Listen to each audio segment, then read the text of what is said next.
On Blues Radio International, it's Jesse and Audrey continuing our viral, antiviral world tour, this time touching down in Fort Lauderdale for our dear friend, Al Poliak. How are you, Al? Doing great, guys. Thanks for having me. Nice to see you guys. Well, Yes. well for our listeners and viewers, you're already familiar. The 184 countries where people hear our shortwave broadcasts, the rest of the world that watches what we do on video, you all know about the Funky Biscuit because that's where a large part of our beautiful original musical content comes from, thanks to Al.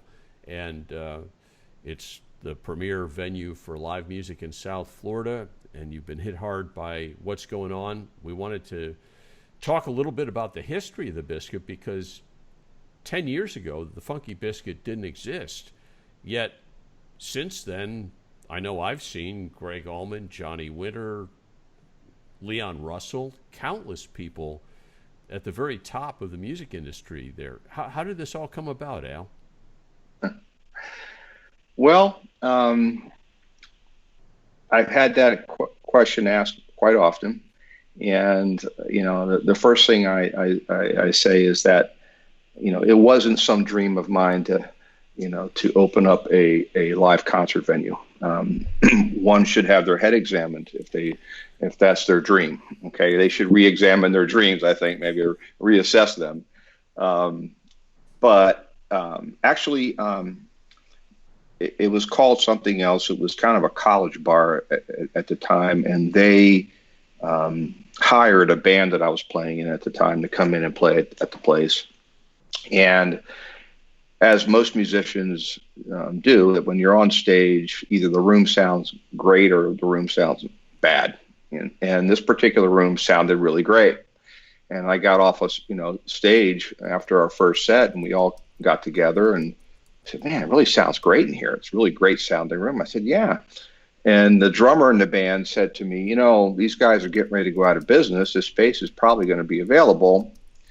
And so I said, And at the time, I was still working in my past life, but thinking about getting out of it. And I said, "Well, you know what? Maybe I'll just open up this little sleepy little place, and we'll have some local bands, and put a small amount of money into the place, and it won't be a big deal." And of course, that's how it started. And once I got into it and started to put the pedal on the accelerator a little bit, and started becoming not so sleepy, and then I ended up putting the pedal to the metal, if you will. And of course, that number of a few $1,000s turned into something quite a bit larger than that. But that's kind of how it started. It wasn't something that I intended, or went out looking to do, and it just kind of happened. And and here we are 9 years later, and we're really glad that we did it. And despite the heavy lifting and the hard work and all the hours and everything's involved in running a place like ours, it has brought not only joy to myself, but it's brought joy and to a lot of people out there. So that's been really important to us. I think one thing that we take from the Funky Biscuit and all the other great venues around the world is that they've created a community for us that we didn't have prior to this. I wouldn't know Audrey, but for the Funky Biscuit and a lot of the team that we work with at Blues Radio International, including Jay Skolnick, our great photographer. We met through you. And I think that the communities that are now still surviving in this online form, even with venues closed, are ones that were nurtured by this beautiful incubator of the venues where we go listen to good music together. So we all owe you a debt of gratitude for giving us these connections that we have today. Do you have any thoughts about this community in the midst of this crisis? I do. Well, first off, well said, Jess. I had a conversation with someone the other day, and they asked me a similar question, and I said, well, listen, I was in investment banking for 28 years, and missed the paychecks, but I've never felt more wealthy than and blessed than I have felt, after these 9 years at the Funky Biscuit. And it's because of all the relationships, all the people, not only the musicians, because that's obviously one part of it, but people like yourself and Audrey and Jay. And Jay and I go back into the brokerage business a little ways, but just all the people, the patrons and what have you. And listen, the community, I knew when I opened the Funky Biscuit, I'm from the Washington, D.C. area, and it's a very robust area. And there are many, many music venues similar to the Funky Biscuit. And they've been there, in some cases, 50 years and are, very well supported and so on and so forth. I knew that the community down here was certainly not used to having music 7 nights a week, music they would have to pay for, and so on and so forth. And I knew it was going to be kind of a force-feeding situation and somewhat heavy lifting to convince everybody that, hey, it's okay to come hear music, multiple times a week. And, hey, it's okay that we're not just a jazz club or not just a blues club. We're gonna give you as many different genres of music as we can and cater to as many different people that we can, age groups, all the above. And that's what we've done. And it wasn't easy. It took a lot of schooling, and it was an expensive schooling. It was a Harvard education that was given to the South Florida community. It wasn't community college, okay, as such. But the community has embraced it. The support we've gotten through this, horrific time, for the most part, has been fantastic. While we have gotten hundreds of emails that may have not been so pleasant from folks, we've gotten many, many emails and text messages and Facebook messages that have been encouraging and uplifting.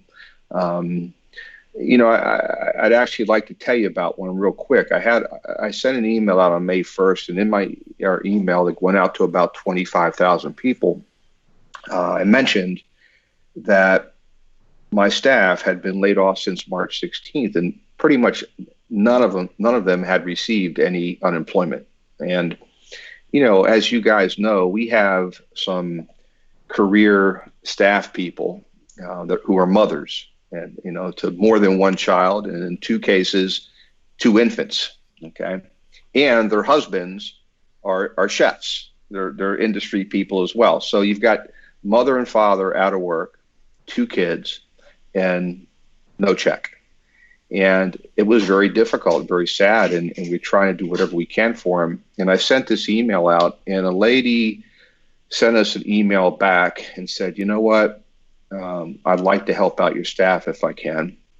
And it was a longer email than that, but I sent her an email back, said, could you please call me? Because I didn't want to answer back with an email. It's just need to speak to this woman. And I spent about 45 minutes on the phone with her, a lovely, lovely lady who had been to the club many different times with her husband. Unfortunately, her husband is in a memory care unit and has Alzheimer's, and she's by herself, and she hadn't seen her husband in months and was very sad. And so we had that little moment together. But I told her about these 2 servers of mine, and she says, look, we don't have a whole lot, but I did get this check from the government. I don't need it.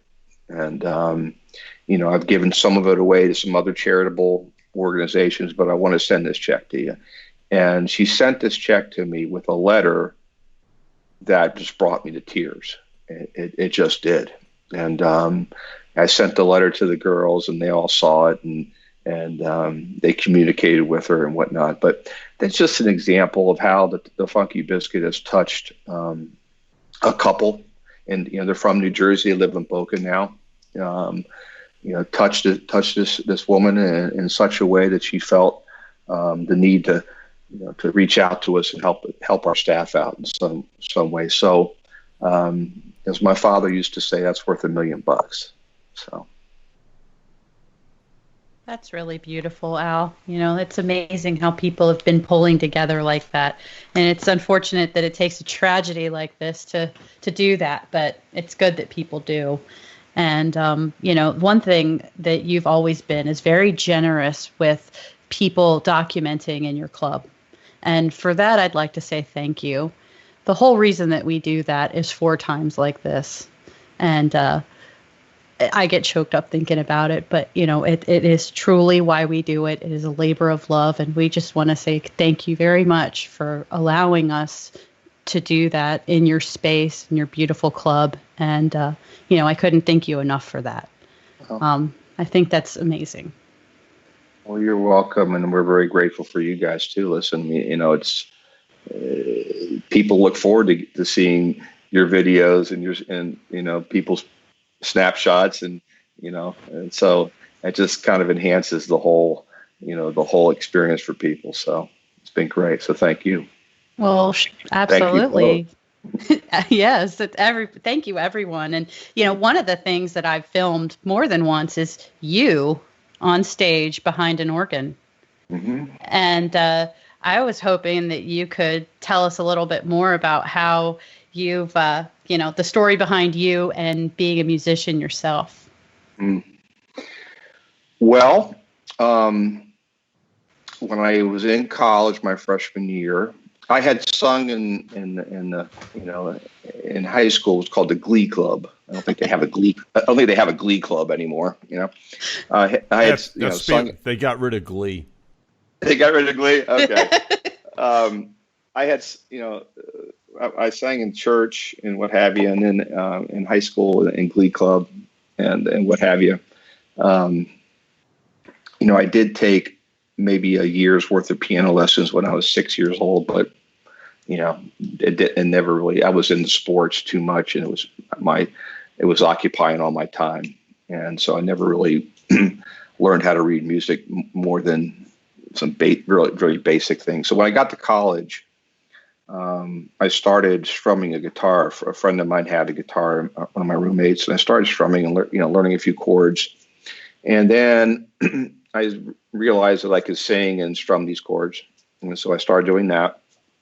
And that's really all it amounted to in college. I came home that summer, and I met this guy, a friend of my cousin's, and he was a really great singer and played decent guitar. So he spent some time with me, and next thing you know, a few months later, we had this band. And there was a couple guitar players and a bass player and bass player. I'm friends with these guys to this day, obviously.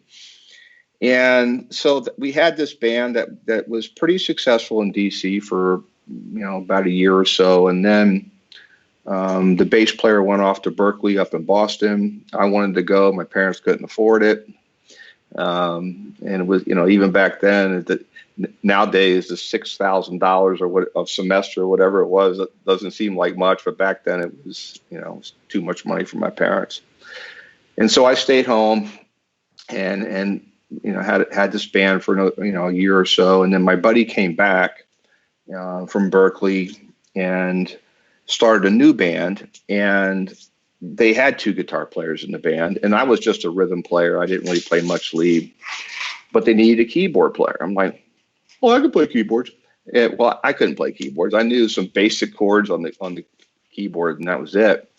And so I quickly started just working and shedding on the piano, and then I met a gentleman, a blues player downtown in DC, who someone told me about, and we would sit over his house and drink bourbons, and he would show me some blues riffs and this, that, and the other thing. And so that's how I started playing piano in the band.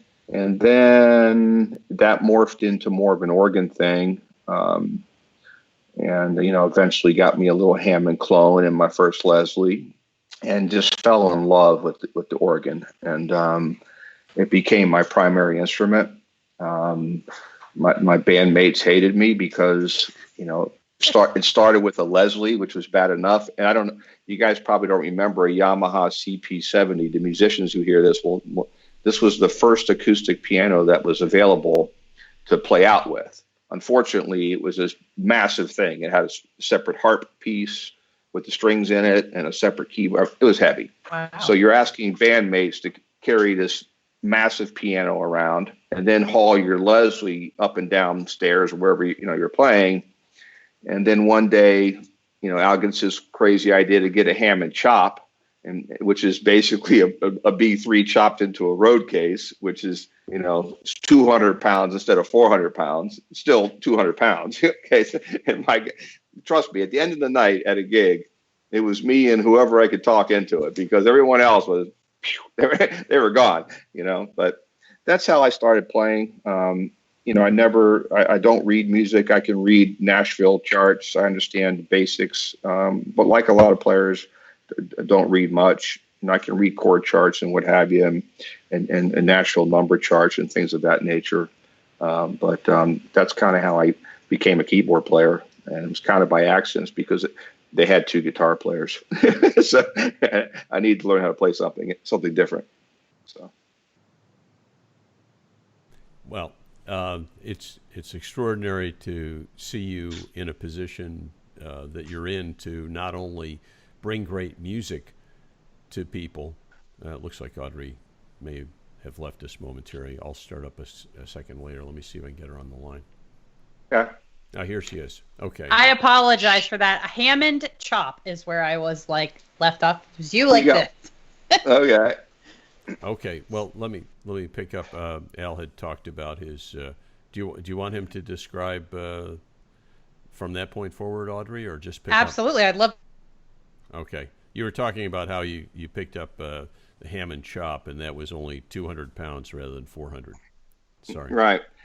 Yeah. So as the band started to become more successful and work more and what have you, I was trying to hone the sound a little bit, my sound, and of course trying to be as authentic as possible. And so, I went out and got what's called a Hammond chop, which is basically a Hammond B3. They take the guts out of the B3 and they stick it in a road case. And it's 200 pounds as opposed to 400 pounds. It's still very heavy and still cumbersome, but it's the real deal. It's the real deal. A Hammond chop through a Leslie it sounds the same as my B3 sitting on stage at the Funky Biscuit, because that's what it is. It's the guts of a Hammond organ. It's just it's not in an ornate wood case. And so then my guys really didn't like me. And as I mentioned, at the end of the night, trying to find someone to help you load out was always a challenge. It would be me and whoever I could convince. I'd have to bribe them with, drinks or something to get them to help me carry the stuff out of the club. But I think most keyboard players that haul any sort of equipment around have those stories. Nowadays, you can get away with more portable type units, but back then it was kind of it was big. Everything was big back then. The setup, my instrument setup was big. The PA was big. Nothing was compact like it is now. It's just everything was big. So even the hair was big. I actually had big hair. At one point. I would love to see that. I don't believe it. Yeah, I don't believe it. It's virtual big hair now. Yeah. Yeah. So I know the question that everyone is interested in hearing the answer to is, what is your outlook on live music? What do you think is the future of that, the immediate future? And when do you suppose people could start coming back to the Funky Biscuit? Okay. Well, the immediate future is not good. It just isn't. And we'll talk about it, because we are getting ready to, after a long debate, we're going to open up Memorial Day weekend. And I'll tell you about that. And it's going to be very limited in so many different ways. Okay. But let's talk about the long-term future of the business, because, I believe, thank God, that it's eventually going to be okay. How many people are left standing, and how many people just throw in the towel? I can't tell you. It's everyone everybody has, a different story. And, for the first time, Jesse can tell you that we've been working on some, we'll just call it expansion plans for this conversation for a while. And for the first time ever, I was happy that I was one of the smaller guys on the block, because listen, don't get me wrong, we've been bleeding like a sieve for 2 months. Okay. But, I've looked at and reached out and have had communications with people and corporations and associates that own multiple locations. I mean, if you can imagine someone that has 6 locations, and what that means to be shut down at all 6 locations.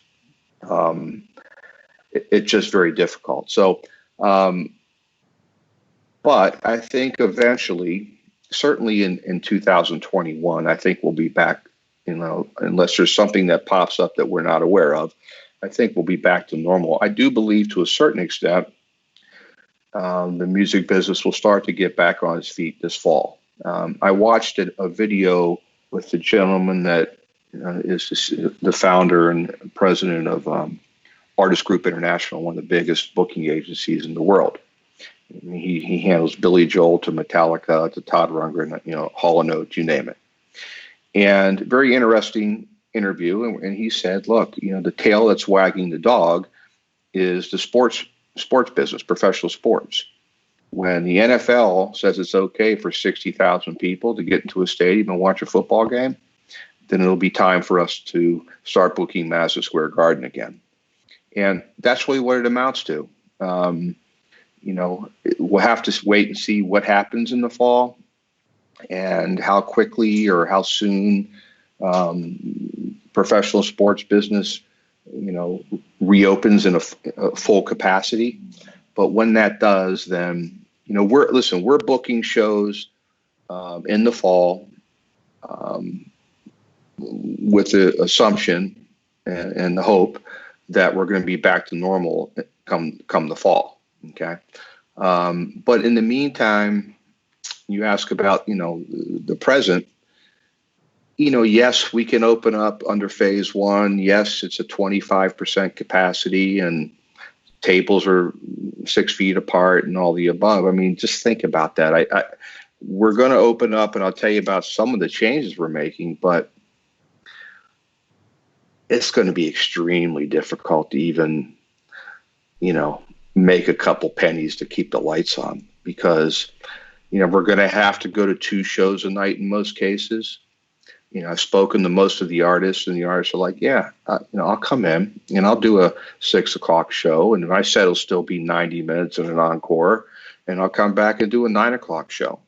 And they're willing to do those 2 shows for less money, because they know that they need to work, and we need, and I can't be open 7 nights a week because we can't, because there's not going to be any national touring talent to come through South Florida. All the festivals are canceled. All the cruises are canceled. All the tours that route people into the state are canceled. And so we're going to have to rely on local music, and which is fine. We're blessed with a lot of great local music. Thank goodness. But again, we're just not going to be able to be open, even 5 nights a week. It's probably going to be, watered down to a 3 or 4 night a week thing. So we'll see. It's, I'm just now, we weren't able to really turn the faucet on until we knew when we could turn the faucet on. Yeah. And so we were allowed to be open Monday. We weren't just going to go rush to open up. We've been doing some housekeeping over at the Biscuit. We repainted the place. We redid the bars a little bit and cleaned the place up and upgraded our sound system a little bit. And our lighting system is being upgraded, and just cleaned the place up, mainly painted, what have you. We recarpeted the stage, and the carpet up in the upper area was 9 years old. Anyway, so yeah. Did some stuff that, that needed to be done. But So what we're going to do is we're going to open up Memorial Day weekend, and we actually have Mike Zito coming into town for the weekend. Him and Albert are going to be performing 2 shows on Saturday and 2 shows on Sunday. We're going to have some special guests, J.P. Soar, Shaw Davis, and some other folks that'll be involved in those Saturday and Sunday shows. And so looking forward to that. And then Monday night will be our first Biscuit Jam back. Again, with some changes. You're going to be seeing all sorts of changes with some increased ticket prices, some prices for tickets on Monday nights, which we normally don't have, that we just have to have. Yeah. We can't do 2 shows. I mean, Monday night, believe it or not, is probably the toughest one for us to figure out. You know, while some of our expenses are lower on a Monday night, you can't turn the house and do 2 shows on a Monday night for a Biscuit Jam, which means we have to figure out how is it we can keep Monday night going and keep us viable with 65 people in the place. It's just a really tough. I'm still figuring it out. I had this abacus out the other morning, trying to figure it out, and it's just, you know, it keeps coming up with the same number, you know, which is not good. But we're trying to figure it out, and we certainly want to keep our Monday nights going and what have you. So we're going to open up the Saturday, Sunday, and Monday Memorial Day weekend. I think it's 23, 24, and 25. And then everything past that is sort of a question mark. You know, as we speak right now, this has been the busiest day I've had in 45 days, probably, maybe longer. But it's good. You know, I'm still trying to. It's like being away from anything, you know, where you're on autopilot because you've been doing it. You know, I'm a very early riser, so I'd get up at 5:30 in the morning, and I'm, have my coffee, and then things would kind of be on autopilot. I'm still trying to kind of figure out, where to go for a pencil, I was telling someone the other day, like all of us, when you leave your house, okay. I know Jesse has a little backpack he takes. So I have a backpack, and I have things that come with me when I leave and go to my car. Okay. And you're so used to putting those things together and taking them out of your house and going to your car and going to wherever you're going. I can't tell you how many times I've had to turn around and go back into my place because I've forgotten, one or multiple things because you're just not used to it.